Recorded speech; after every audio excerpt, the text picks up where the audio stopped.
Le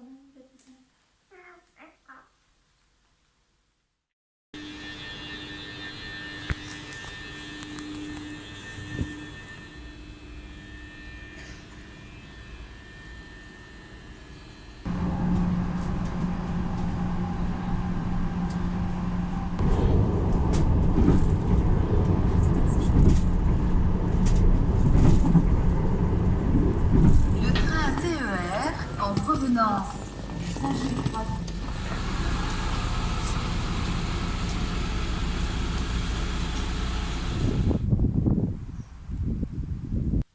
Bonjour tout le monde.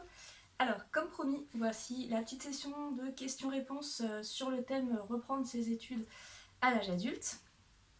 Parce que vous avez été nombreux et nombreuses à m'envoyer des questions, beaucoup de questions que je m'étais déjà posées moi avant de faire la formation. Donc ça va peut-être en aider certains et certaines à se lancer. Si vous êtes intéressé, de toute façon, si vous regardez la vidéo, c'est que vous êtes intéressé, parce qu'en général, je parle de métal. Et alors, on va parler de métal, exceptionnellement. Bref, donc moi j'ai repris mes études le 14 septembre.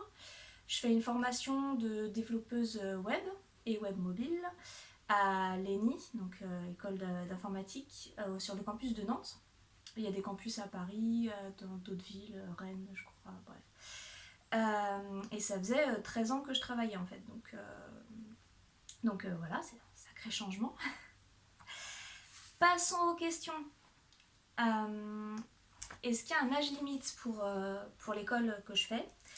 Non, en fait c'est une école payante, on rentre sur concours, donc voilà, il y a des étudiants qui sont donc jeunes et qui sont dans la continuité de leur bac et d'éventuellement une formation qu'ils ont fait avant, des études qu'ils ont fait avant, et des personnes qui sont en reconversion, donc là du coup il y a vraiment un peu tous les âges. Et au niveau, alors on m'a demandé s'il y avait beaucoup de filles dans l'informatique. Bah écoutez, oui, en fait dans ma promo on est plusieurs. Dans les autres promos que j'ai vues, parce qu'il y a aussi des gens qui font architecture de réseau et des trucs de sécurité informatique, tout ça. Oui, il y a des filles sur le campus. Oui, il y a vraiment pas de problème là-dessus. On m'a dit aussi par rapport à ça, on m'a demandé au niveau de l'ambiance si c'était pas sexiste, tout ça, machin. Pas du tout. Pas du tout, du tout, du tout, du tout. Vraiment c'est cool. Voilà. Qu'est-ce que j'ai comme question ? J'ai tout noté. Hein. Ah oui. Au niveau du Covid, tout ça, comment ça se passe ? Alors, on va avoir... Là, j'ai eu des modules en présentiel. Je vais avoir des modules aussi à distance parce qu'en fait, ils adaptent suivant les recommandations du gouvernement. Donc, un petit peu au dernier moment, je sais si je suis en présentiel ou à distance. Donc je comprends. Moi c'est vrai que je préfère être en présentiel, mais bon, bah, quand il y a des choses à distance, je ferai à distance, pas de problème. Quand on est en présentiel, on a le masque, il y a des gels hydroalcooliques partout dans l'établissement, donc pas de souci. J'ai pas de souci, pour le masque toute la journée en cours, franchement pas de problème. Je fais juste attention à ne pas avoir des masques qui sont trop petits, parce que j'en ai en tissu, à force de les laver, ils ont un peu rétréci. Et du coup, ça me tire derrière les oreilles. Ça, c'est sûr que toute la journée, ce serait désagréable, mais si je prends un masque à ma taille, pas de souci. Ah oui.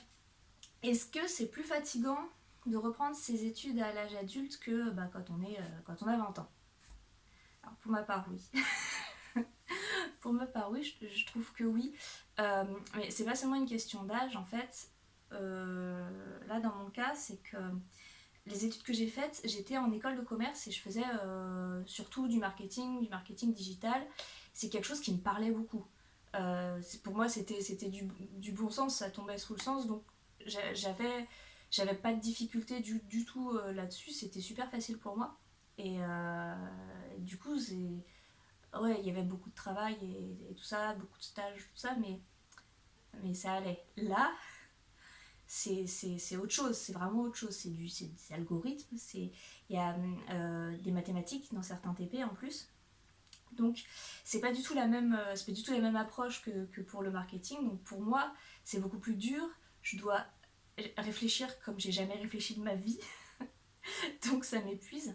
Voilà, il y a des personnes pour qui c'est hyper logique et pour eux ils vont avoir aucun problème avec les algorithmes, le code, ça va leur sembler vraiment naturel et tout. Pour moi pas du tout.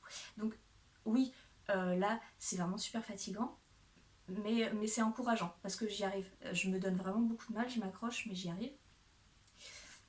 Il y a aussi autre chose qui fait qu'on peut être plus fatigué à l'âge adulte, forcément, c'est que bah, si vous avez des enfants, moi ça va parce qu'elle a 5 ans donc il n'y a pas de souci, mais bon, si elle était plus jeune à l'époque où elle dormait pas beaucoup, je pense que j'aurais vraiment d'énormes difficultés parce que je pouvais pas me reposer à l'époque, même pas le week-end. Là, du coup, ça va. Mais c'est vrai que voilà, pour les adultes qui ont des enfants en bas âge, ça doit être compliqué de reprendre ses études et en plus de pas du tout pouvoir se reposer. Au niveau, oui, ah oui, alors, question super importante, et ça c'est une question que je m'étais vraiment posée et j'ai eu un peu de mal à trouver des infos à l'époque. Donc peut-être justement sur ce point-là, ça va peut-être en aider certains. Du coup, de quoi je vis? De quoi je vis pendant ces études, parce que ma formation dure 6 mois et ensuite j'ai 2 mois de stage. Et ben en fait, je passe par anciennement le FONGECIF qui s'appelle maintenant Transition Pro. Donc je suis salariée, je reste salariée de mon ancienne boîte, enfin de la boîte dans laquelle j'étais, mais le FONGECIF Transition Pro rembourse mon salaire chaque mois à mon responsable, à mon chef, au gérant de la boîte, quoi. Ça a été possible parce que bah, c'est sur dossier, donc j'ai fait un dossier en béton armé. Et bah, ça s'est fait parce que le métier de développeur, bah, c'est très, très recherché. Il y a plus d'offres d'emploi que de développeurs qui arrivent sur le marché. Donc il a fallu que je fournisse des chiffres. Hein. Le dossier, c'est pas juste de dire bah oui, on va me recruter après parce que c'est un super truc. Alors j'ai fourni des chiffres, des tableaux, des machins. Vraiment, le dossier, c'était quelque chose. Parce que bah, forcément, ils investissent sur vous. Donc il faut montrer que bah, l'investissement vaut le coup pour eux, si vous voulez. Forcément, si vous proposez une formation qui n'a pas de débouché, ça ne marchera pas. Il faut peut-être que vous vous tourniez vers d'autres organismes ou d'autres possibilités. Moi, ça me permettait du coup de pouvoir faire une formation longue à temps plein. Donc là, je travaille plus à côté comme quand je faisais ma formation de gestion de projet pour ceux qui me suivent il y a 2 ans, où je travaillais quand même à côté, je faisais en plus la formation. Là, pour le coup j'ai encore mon salaire et la formation est financée par Transition Pro. Sinon, évidemment, financièrement, ce serait pas possible. Je suis plus étudiante, j'ai plus 20 ans, j'ai une famille, j'ai un crédit IMO, j'ai des factures de fou et tout. Donc bon, voilà. Et puis des frais de maintenance chez Sephora quand même, qui ne sont pas négligeables. Bref, voilà pour les questions que j'avais reçues cette semaine. Si vous en avez d'autres, parce que peut-être que certaines personnes ne me suivaient pas sur les réseaux sociaux et voient la vidéo et se disent ah bah j'aurais bien des questions pour elles, n'hésitez pas, renvoyez-moi des questions, je ferai dans ce cas-là une deuxième session de questions-réponses un petit peu plus tard. En attendant, n'hésitez pas à me suivre sur les réseaux sociaux. Ah là je fais ma youtubeuse. N'hésitez pas à me suivre sur les réseaux sociaux, les petits chatons, que je vais indiquer dans la barre dans le texte en bas, quoi. Et voilà, on se retrouve bientôt, soit pour parler métal, soit pour parler formation, n'est-ce pas, parce que je pense que c'est un sujet que je continuerai d'aborder s'il y a des personnes qui sont intéressées. Voilà, passez un bon week-end, parce que là, bah, pour le coup, c'est dimanche, mais vous me regardez peut-être la semaine, donc passez une bonne journée, et à très vite. Salut!